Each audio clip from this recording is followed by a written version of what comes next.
Good morning, Thedas. Welcome back for episode 11. Today I have three of the sexiest people in all of Thedas. But No, no, no, the most we no, no, introduce no! ourselves with our Do kids. not even compare me to Zevran. How the dare you? the illustrious Scott. I make no such claims to such as that. Hi, I'm Scott. I run a channel called Bioware Babbling and also co-host for Accidentally Casual. And of course our most absolutely donkalicious Rowan. I am, in fact, the Donkalicious Rowan, and I have both a daddy and mommy kink. Oh. I assume that's how we're going to go with this. Wow. There's more, but there's not enough time on this podcast. Oh God. letting all the laundry out, I like Oh it. my fucking God, I'm crying already. And then Queen of Booty, we have Halla. Hi, short stature, but a booty to fill the world. I'm Halla. How are you doing? and Be blessed. and as always, I am Ethan, aka Baron. And Jesus We're going Christ. straight This into is the gutter, y'all. this is already a fucking mess. I love it. I gotta think of something funny to start. So, oh well. Halla and Aaron have been running the show lately with our topics. So, Halla, I'll let you go ahead and bring us right in. Thank you so much. So today's podcast will be about dwarves and a little bit about titans, and I wouldn't say more because we still don't know a lot about them. But yeah, we've been organizing this for a while, and we have a few questions that we hope you guys have possible opinions or theories. Even if it's shit theorying, it's fine. It's good. We like that. So, for our first question to you guys is, what are, in your opinion, the origins or relationship between dwarves and titans? And within that, what is this song for you guys? So I guess I'll There's a loaded question. yeah, I'll start. Yeah.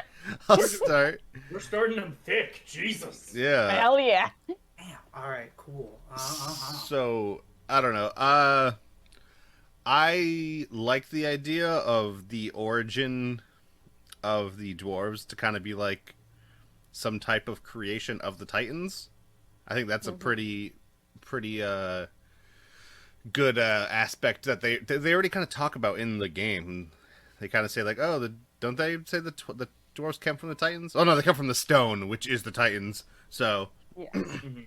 that is That's my my theory. that's like, that's the theory, and that's the thing. I like that, and I think that's like just the best way to go about it for me personally.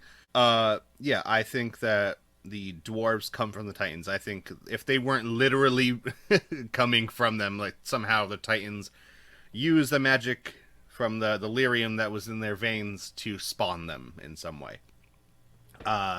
And the song, I assume, is some type of again, the magic from the lyrium that is in the veins of the Titans, and that it's calling the dwarves back to the heart of the Titan, so that they can regain their magical abilities. Nice. I didn't think of that aspect of calling them back to regain their magical abilities, but I like the theory. I haven't heard that one before. I like it. Yeah, I kind of like the thought of that. If they all come back to the hearts of the Titans or something of that ilk, that they'll become like one again, like they'll become whole, like a whole being. Because without the fade, the lyrium inside them, they are not whole. Interesting. Okay. That's a good point. Yeah. I like it. Scott, what about you? How do you feel? Okay, so my idea on the origins of the dwarves is somewhat in a similar vein as you, Ethan. I do think that dwarves came from the Titans. The Titans created them. More how I think that relationship actually more works is, and this is more taking from, I'm more kind of looking at it from the literary analysis point of view of probably where I'm kind of projecting where they're getting some of their inspiration from. If you look at a lot of like dwarven mythology, especially if you go into like the works of like J.R.R. Tolkien and things like that, dwarves almost seem to be separate from a lot of the other species. Just in general, in most fantasy settings, they're generally almost they are created by a separate entity other than like the main creator deity. So like if you look in Lord of the Rings, for example, or in like the Lord of the Rings universe or the Tolkien universe, I think, and Lord of the Rings experts don't butcher me on this, but I want to say the main creator for like Lord of the Rings is like Ainu or something like that. I can't remember his name, but he created the elves and humans and things like that, and also the world. But another, oh god, I think it's the Entity created dwarves. I remember that. yeah, a separate god created the dwarves, and then was like, "Hey, you're not supposed to do that, but what you made was fucking dope, so I'll allow it." So Granted, what it's a stupid rule. I've elected not to acknowledge it. yeah, exactly. So my best guess is probably what happened in now that so that's where I'm thinking they're getting some of that from is that the humans and granted it seems to be that Dragon Age is doing a good job of keeping the origins of all the species of all the different species in Thedas very separate, which I think is very cool. But my best guess, what probably the dwarves are, they are, and this is gonna probably relate to one of the other questions, where I think the best way how I would describe it is, Titans are meant to be the primordial Earth. They are a being that is meant to be connected to the of what would be Thedas, technically speaking, but I'm just going to use the synonym Earth. And yes. just know that primordial essence, and they are connected to that, versus something like the Fade, where it seems to be a lot... the almost best way I can describe it, the Fade is much more of almost like a whimsical dream state where things can change. Where, on the other hand, the dwarves are literally from something solid. They are from, almost in a sense like the earth itself. So in that way, so kind of in that way, they aren't necessarily it's not like they'll eventually connect to the Fate or something like that. Like, no, they were literally created separately from it. That's why they can never connect to it. Well, granted, Solus can somehow overpower that through bullshittery and magic, but, minor details. So I think that... Asterisks near the relationships. Yeah. Yes. Yeah, exactly. And what do I think the song is? I honestly think the song is just a byproduct of Lyrium. And it's literally... like, because you've kind of seen in like different mythologies and different folklore of like the idea of like the song of creation. Yes. Something that, especially if you look at a lot of more nature-esque religions, is something that you need to be in tune with. You need to, like, being able to first hear it and then being able to interpret it and be in tune with it is something that's like major to that set religion. I think that's what honestly, that's what I think what Lyrium is just, the song itself isn't important, it's the fact that it's something that is meant to be, it is a little bit of a calling card, but it's something that, is far more of a byproduct that the dwarves and stuff like that can take interpretation from, if that makes sense. No, yeah, it does. Yeah, it does. If I may quickly pick up on one point you made, which is you relate Titans to the Earth. Yeah. And I also believe in that point, and the reason why they have no connection to the Fate, and this is theories I've been seeing running around, is because that is the domain of another type of gods. Before, the gods were just Titans in the Earth and dragons in the sky. So if the fate is more connected to the dragons, I'm not astounded that the only song that can be heard is the one through which only beings that came from Titans could hear it and can only feel that sort of magic themselves. Yeah. So Well, it makes actually, sense. yeah. Well, actually, I actually don't know if dragons are more connected to the Fade, because if you kind of, and a lot of this I'm pulling from the Silent Grove comics. Mm-hmm.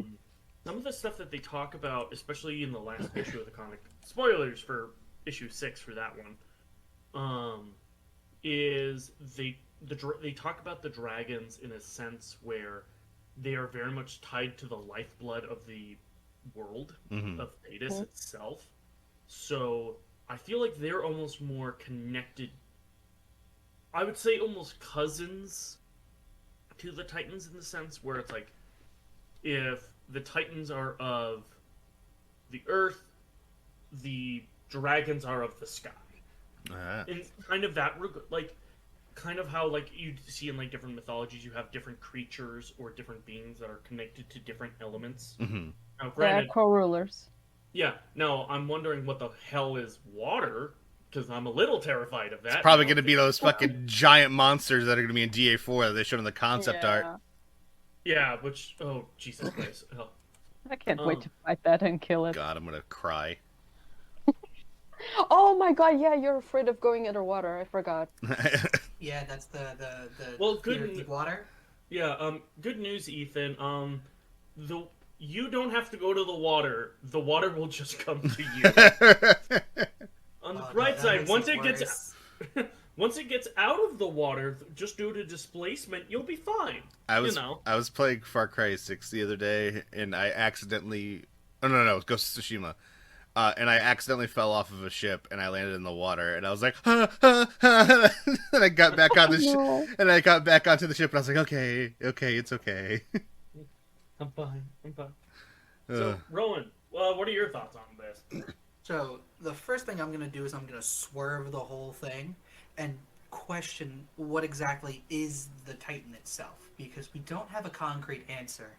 And something that Dragon Age is distinctly lacking, that most fantasies, at least in this modern day, have, is in like a Lovecraftian or eldritch entity. And I think the dwarves and their Titan older gods can kind of like fit that niche, because it's so the song is described as a singing. It's like a melody that we hear, and we hear specifically like it's Cole talk about the old song still singing and mentioning the song was sundered. Mm-hmm. So that begs the question if the Titans were like almost like this hive mind like creature that controlled the dwarves, and after the sundering they were freed. I like that. But that little strand still connects. They still feel the pull of like an ancient ancestry. And then on top of that, we also have to beg the question of the Titans and their relation to the old gods, which are found under the earth. And then on top of that, we have to question the Darkspawn, and specifically the Great Wardens, because the awakened Darkspawn, the architects, the mother, and the disciples, it's said that they gained their free will after ingesting Grey Warden blood, which had the effect of cutting Darkspawn from the call of the old gods, which we have this big tie between blood, lyrium, and the calling and the song, which are all kind of similar concepts shared between the two. Mm-hmm. Yeah, agreed. And that seems to me like dwarves in the past, like, could they have been similar to the Darkspawn in the sense that they were connected by a song to the old gods, or at least the old gods as titans, maybe shells of the form. Mm-hmm. You know, I actually really like that, and especially your idea of like the idea of like the hive mind. That they're actually a hive mind.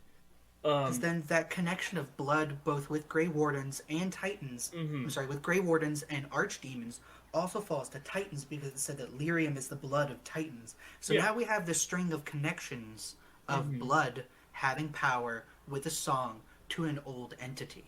Yeah, I can agree with you on that. And the one thing I actually really like about it is, generally speaking, what we've seen with hive minds, and mind you, this is just also a cultural thing as well.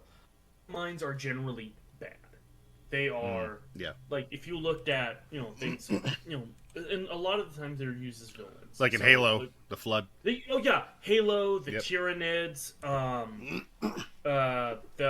what is the essentially the carbon copy in StarCraft. The Zorg. The Zorg. Zerg. Yeah. Zerg. There we go. So like the Zerg, Mind flayers in D&D. Yeah. yeah, mind flayers. Like yeah, there's a whole laundry list of like, hive minds are bad, and especially once you start bringing in. I love the idea of like the Eldritch, using a lot of H.P. Lovecraft in that as well. The one thing A I lot of actually H.P. Lovecraft also has to deal with bloodlines and blood purities. yeah. But that's they haven't dealt with Because blood racism. purity. Yeah, just fun racism. They haven't done any kind of. God, dude. God. You're Oh. good. They haven't done That cough any is blood strong. purity in Dragon Age, thankfully.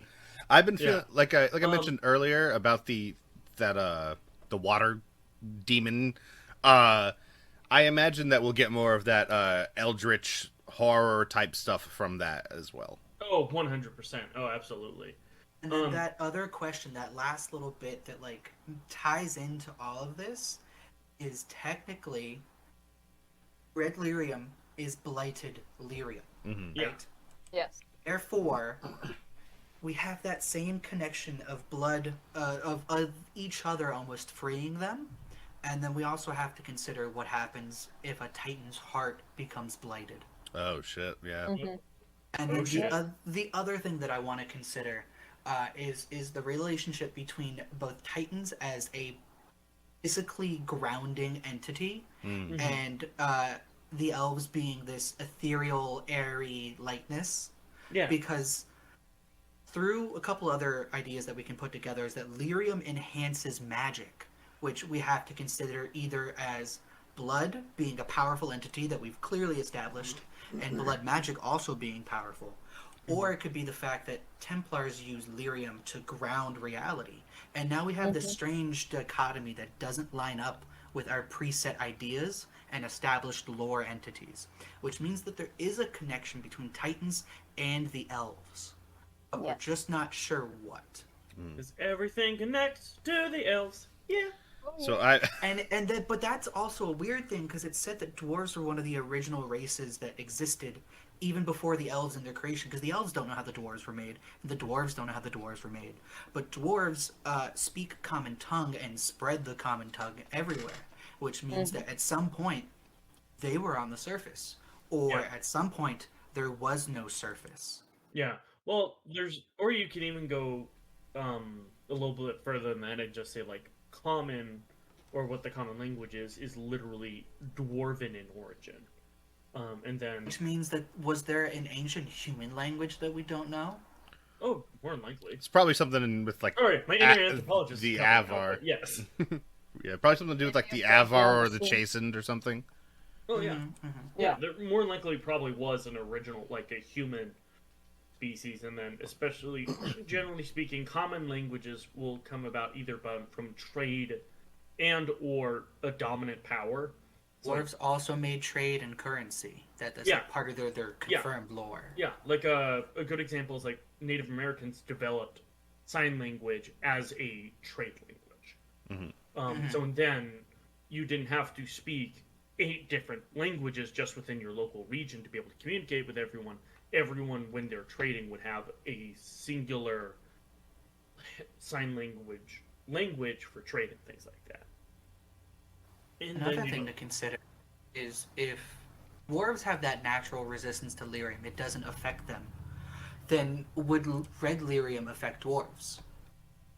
well, we already know Yeah. that. Yes, it does, because we have an entire plot line with Bertrand in Dragon Age 2. Yeah. So we do know it What I mean does is that we affect them. don't understand how it affects them. It doesn't affect them because lyrium doesn't affect them, which means that only leads to blight. But Mhm. the blight doesn't infect anyone else just by being near it. So, is there an unspoken connection between specifically lyrium and the dwarves that we don't know yet because there's never been? It's like being able to see a sound wave. You know what I mean? We understand the concept of sound waves, but we can't physically see them. Yeah. Yeah, You no, know, that's so yeah. Well, I mean that's not. I wouldn't say it's 100% true of like, oh, well, within proximity, it doesn't affect other people because we do actually see that in Inquisition when we do time traveling shenaniganry. Um, I mean, like we literally see some of the people who were never ingested with lyrium, but were just in close enough proximity, and it does affect them. Mm-hmm. is it confirmed that they weren't fed it? I don't remember. I know some of them were fed it. I know I think some of them weren't actually fed it, but I think some of them never did, but they were just at least within close enough proximity to it that Okay. it did affect them. Um, but so I mean, like red lyrium, but yeah, it is strange that red lyrium shouldn't affect dwarves, yet it does. Exactly, So which means there's that there's a has, they're yeah, feeling a sound wave from lyrium that's constantly on their bodies. But when it's the blighted version, it twists that sound wave. well, and I think one thing as well we can even add on top of that, we've seen what happens when other races are affected with red lyrium, which is, especially like most of the enemies in like um, Dragon Age Inquisition, where you see a lot of these red lyrium, red lyrium enemies, and they're like these crystalline monsters, effectively. So But none of them were dwarves. They were yeah, all human exactly. or elven. And Yeah. not even specifically elven, because one would assume that if you're fighting the Templars don't take elves. We've never seen an elven Templar. Yeah. So that's also a good point of well, of like we've never seen dwarves get infected that way before. So That's it's a good point. so it's just like okay, so do they have like a natural? Are they more naturally resistant to it, but it still just affects them differently, or what is going on there? Or it may also be a thing of because I think one of the things that were the blight, just It could so just then, be one of those things where the writers didn't think about it because it's Yeah. established in such an early game when these concepts weren't as big. So I actually think I have a interesting explanation because if I kind of think about it, I'm like, why is it that some of these dwarves can have connections to, like, being, with lyrium also magic and it gets affected and things like that. As far as we know, the blight originated from the Fade, from the Black City. Mm. Right. So But the- that Believe in the Black City as an actual thing instead of a concept. well, yeah, I mean, like, but the idea that of also it doesn't count in the idea that the Black City is in fact the lost city of Arlathan. yeah, that's fair, Yeah. but at least with the evidence provided, we know that in some way, shape, or form, the blight started in the Fade, Fair. Mhm. and it was brought in. So I'm wondering if that might be one of the big reasons why dwarves all of a sudden can be somehow affected with magical capabilities and things like that, is because it's essentially latching onto something that their bodies are in tune with lyrium, but then is also somehow able to incorporate the Fade. So it's Like a cross contamination. Yeah, it's a cross contamination, or almost the best way I can describe it is almost like a virus, in the sense of a lot of time viruses will attach themselves to like healthy cells, to a healthy cell, so then they don't get identified, and then they can get brought in and fuck shit up. I'm wondering if it's a similar situation with lyrium, and that's why like dwarf, because like we know the blight, they can be infected by the blight. But I'm wondering if that's at least That the could relationship also- with red lyrium, and how it can even affect them in the first place. Could also lead us into like that next topic that we go into establish is the zero. Why do dwarves have zero connection to the Fade? And it could be because the Fade and lyrium aren't at all connected.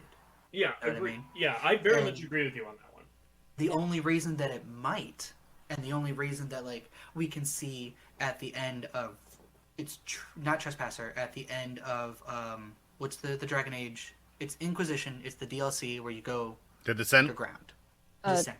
yeah. At the end of the Descent, we can see the dwarf being the first dwarf in recorded history to have magic, and that could be almost like either a blood magic thing, or it could be one of those ones where it's like the reversing of tranquility, where something has touched them from a beyond point, Yes. which implies that if the fade is the metaphysical of the sky, that means that there could possibly be a metaphysical of the ground or the earth. And theoretically, there's something on the other end that touches you through that lyrium.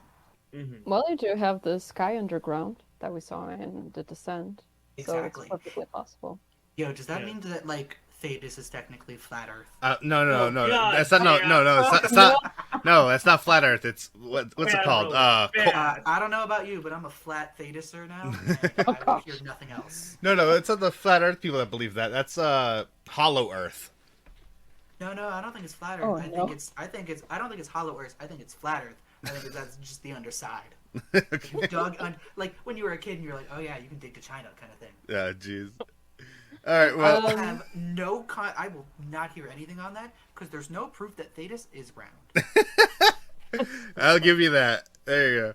So, The only conspiracy theories we have here is that bring back the lizard people band. that yes, This is the Oh, only no, conspiracy no. theory You we mean have. the scaled ones? Because there are lizard people, which Exactly. also means that there's an Illuminati Thedas. listen. All I want there to bring back the lizard people. I'm like a raccoon in the garage.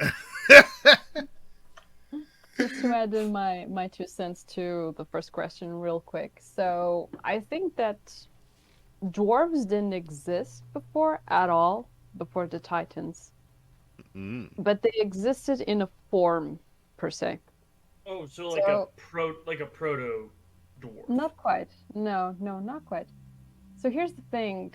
For example, I looked more at stuff that Cole said a lot, like many of his dialogues. And he said at one point, they feel older than they look, they've been changed, and their bodies are incomplete now. Delirium helps, but their bodies always want to connect to something older, bigger than they are. That's why they block magic. They reach for that other thing, and magic has no room to come in. And he says a series of other things which all connected make me think that in the very beginning, dragons and titans existed, and titans weren't one singular organism. Like you guys mentioned at one point, there was the whole hive mind thing. And I think that titans were actually constituted of multiple dwarves, multiple cells to the entire organism. Okay. And what connected them was their blood, lyrium. And when, in fact, the song I interpreted as the sound of the blood flow, which is lyrium. So I think that what happened was, at one point, dwarves were forcefully sundered from titans, likely in some cases out of necessity during the war with the elves, which I will touch upon later. And I think that also in regards to why they have issues with red lyrium, for example, and why they become insane, is because, picking up on something that was said before, I'm not sure by who, I'm sorry. So their hearts were blighted, and once they were blighted, the blood that flowed from it became blighted as well, a form of blighted, and it became red lyrium. The song was disrupted, the blood flow was disrupted, and that was a way that some of the titans were currently lost forever, while others are maybe still asleep, like the one we saw in the Descent. Okay.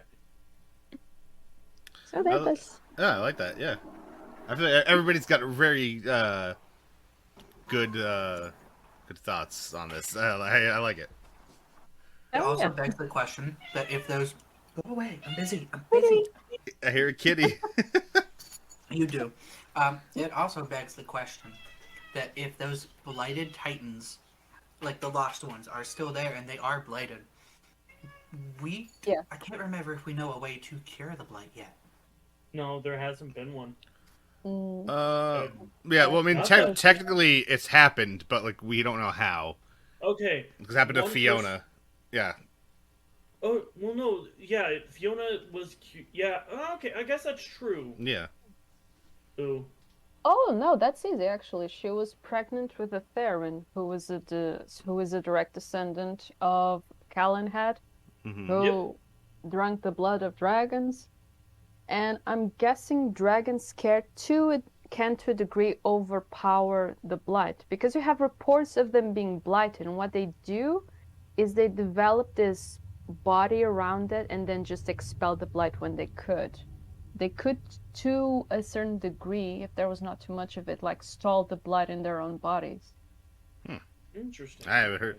I haven't heard anything like that, but like that's a pretty cool idea. Yeah, I mean that's totally possible, but I think that I don't know. Well, I'm assuming that we will find answers like directly from them sometime soon. Mhm. Need it.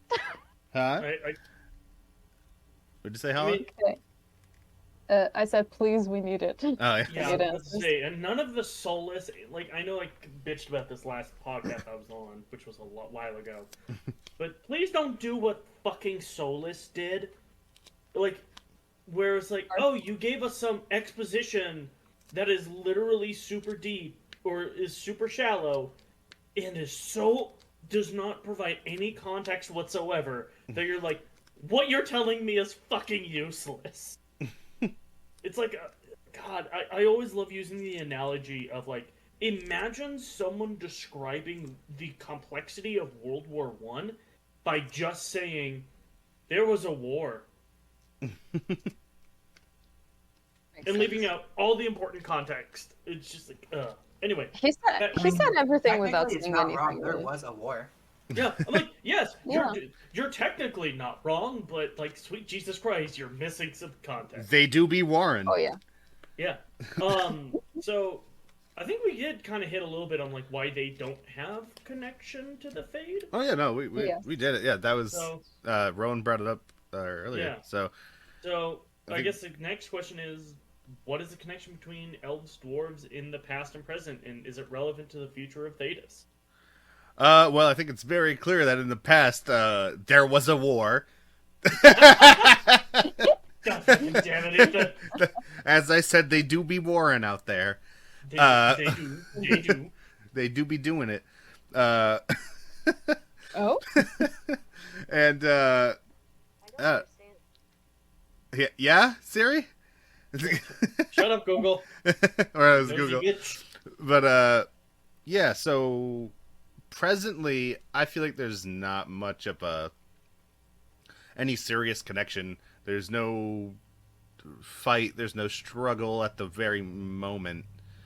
At least from my perspective, it seems like all the races either like each other or hate each other equally, and everybody's kind of just like whatever. Not even like by like species. No, it's not species, and it's Yeah. oh no, we hate. No, the Kunari hate Tevinter, and vice versa. Yeah, it's more Mainly- country. But yeah, but it's mainly due to ideological reasons. Not Yeah. the fact that one species has big old thick horns and the other one is a bunch of magic boys. Yeah. So I feel like as of now, there's no real connection between them.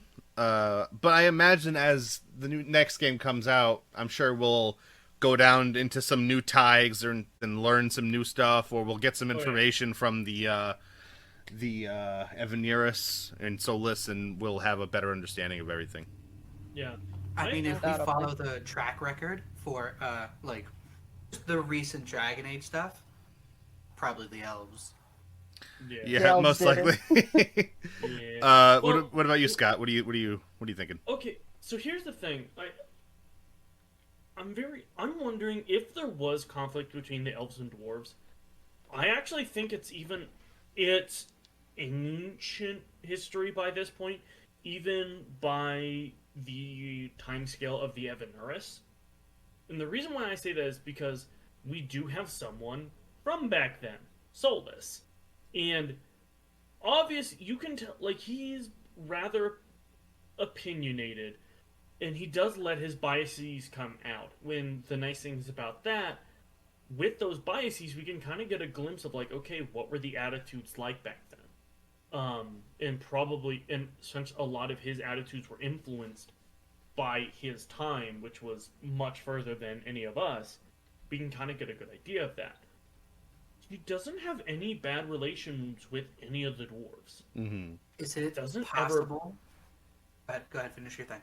Yeah, like, and he never really badmouths them, and if anything, kind of almost speaks to them with a reverency in some regards. And like Sometimes we've seen him, and like we've seen him shit on the, oh god, Everybody. why am I? No, the elves, the elves. God damn it. elves, modern elves. Yeah, modern elves, but what is not the city elves, the other ones. Dalish. Oh, the Dalish, thank you. Dalish. I was just thinking like it starts with a D. Fuck. Just the D. Okay, got it. And but I think like obviously we know his opinions on like the Dalish and the Kunari, and like we're starting to see like hints of that. But the thing that I find is interesting is that he doesn't have that towards the dwarves. So I'm wondering if there was ever a conflict between them. Mm-hmm. I It have to is so- disagree a little bit here. I'm sorry. Okay.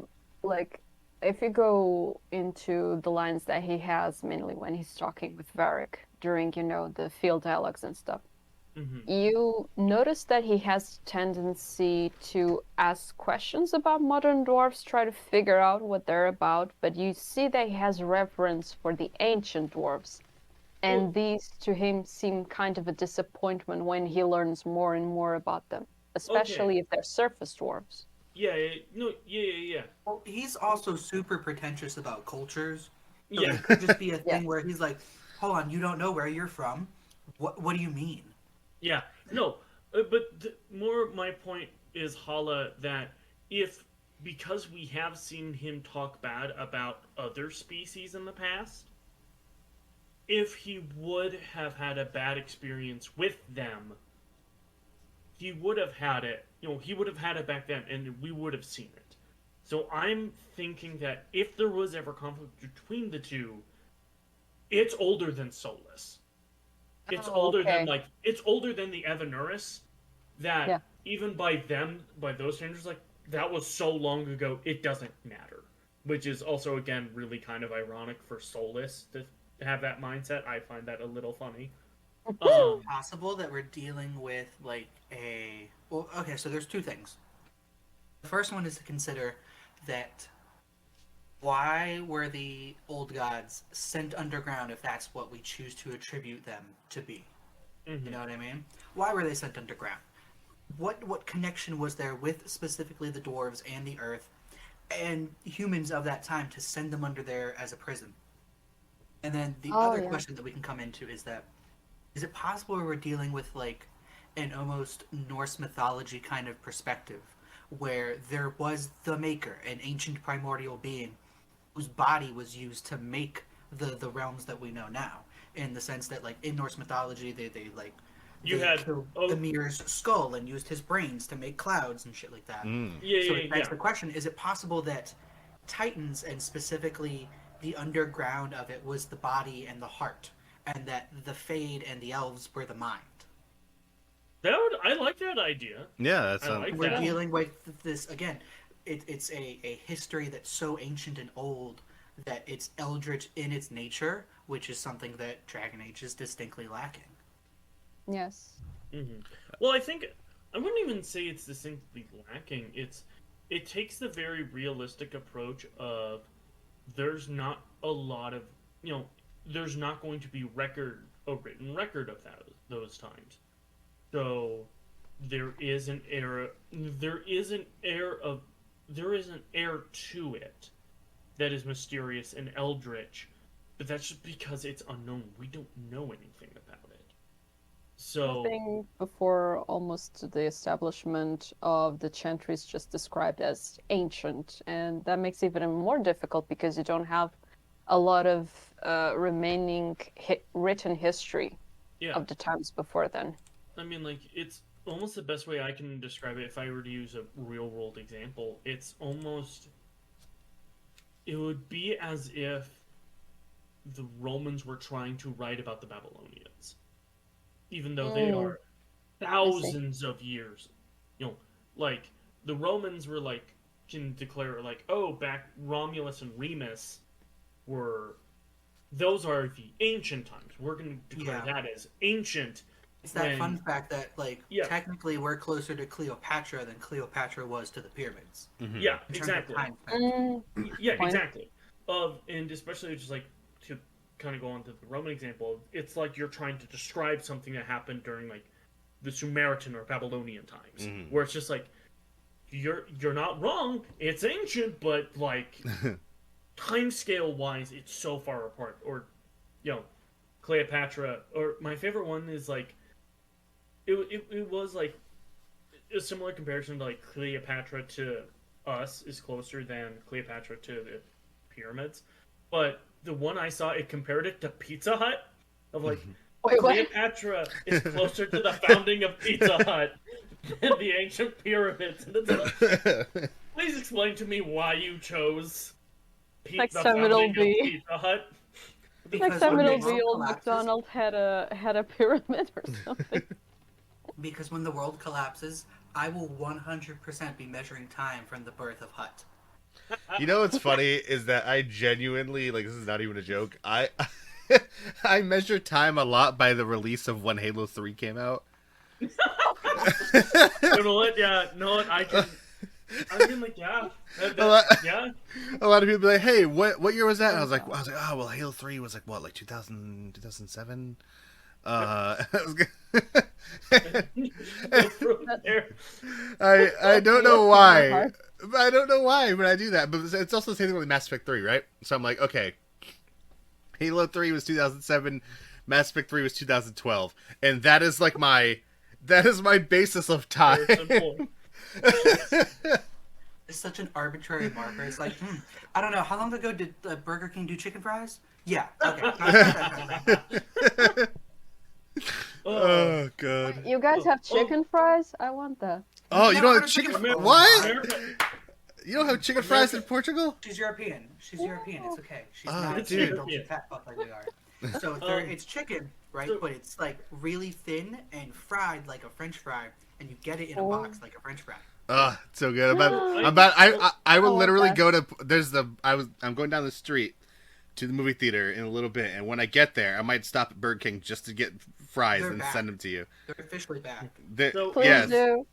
I actually do have. So I actually realized I do actually have another point about the connection between dwarves and elves. Spoilers for Horrors of Hormac for all those who haven't read it, but like it's been how many years? Almost 3. Almost 2 years now. Yeah, it's almost Jesus Christ! Really? Holy fuck! Yeah. Welcome to COVID. No one understands time anymore. Yeah, pretty much. And how long ago did chicken fries come out? Well, in relation to Halo 3. Sorry, Scott. What is the time frame between Halo 3 and chicken fries? Oh, jeez. I will go check, just so you know. Okay, thank God, Rowan. Thank God. So one of the things, if you read Horrors of Hormac, they do describe like they do go into a dwarven thaig, but then they go even deeper than that, and they find an elven ruin, which indicates it may be older. I think they do indicate that like the thaig is younger than the elven ruins. So now we also like to add to that more of, the elves were also underground too. And this wasn't an isolated event. There were 11 of these underground elven laboratories / cities. These are all implied to be structures connected to, in all likelihood, mind you, Gillenon. Yeah, which also were pretty much probably all underground laboratories that she concocted Eldritch Horrors from, but minor details on that one. Oh yeah.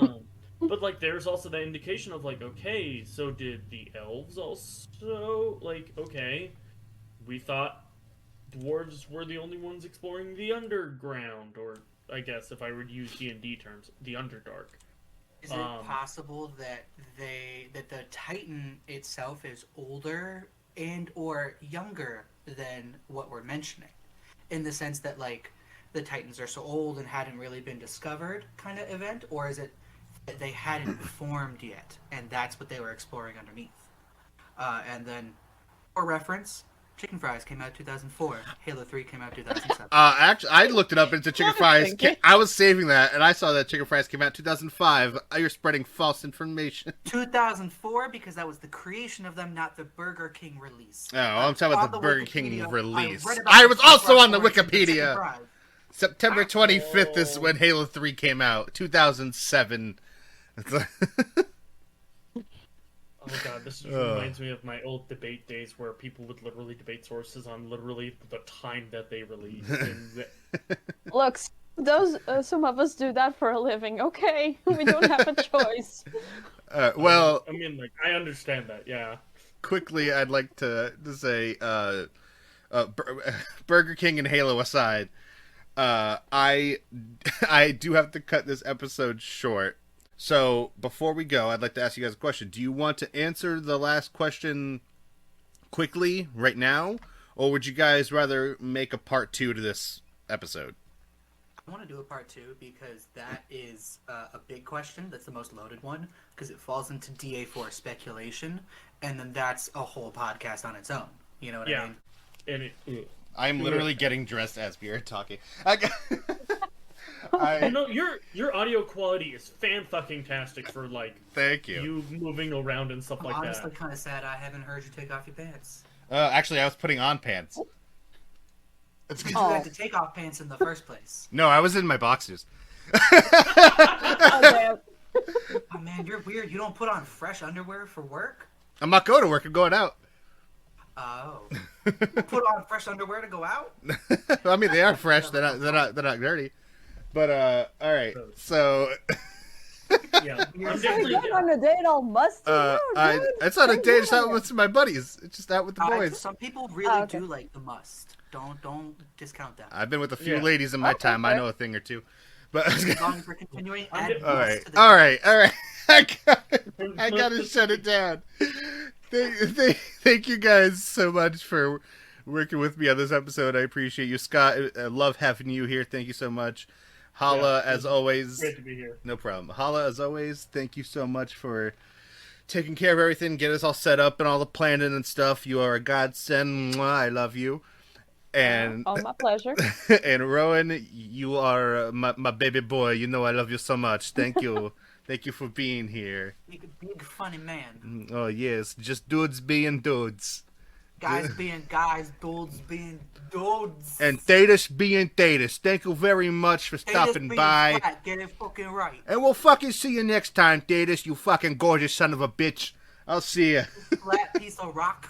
See you next time, you fucking nerd. Bye.